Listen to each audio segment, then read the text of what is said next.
नमस्कार, जान्हवीज किचनमध्ये आपलं मनपूर्वक स्वागत। मी आता गरम गरम भाकरी करत आहे आणि याच तव्यात झुणका बनवणार आहे।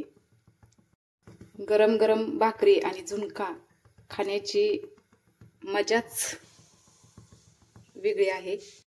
मी या ठिकाणी भाकरीच्या तव्यातच झुणका बनवणार आहे। त्यासाठी 1.5 पळी तेल घेते मी, छोटा चमचा, कारण झुणक्याला तेल जास्त असलं की छान टेस्ट येते त्याची। सुरुवातीला जिरे मोहरी टाकून घ्यायची।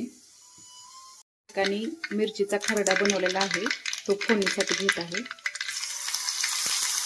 2 चमचे घेत आहे।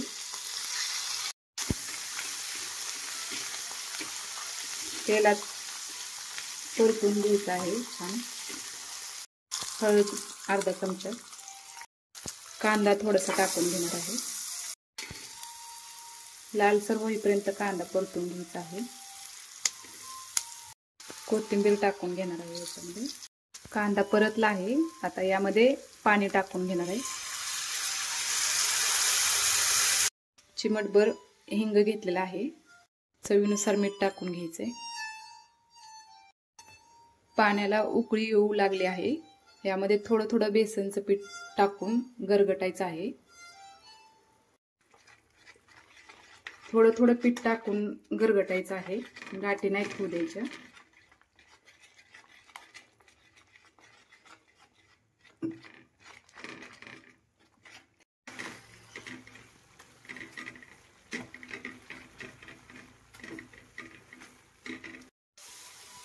पाच मिनिटं कमी गॅसवर शिजू द्यायचं आहे।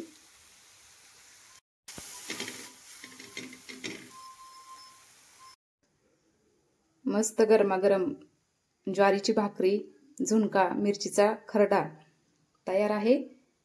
कशी वाटली रेसिपी एकदा कमेंट बॉक्समध्ये नक्की सांगा। आवडली तर लाईक, शेअर, कमेंट आणि सबस्क्राईब करा। थँक्यू।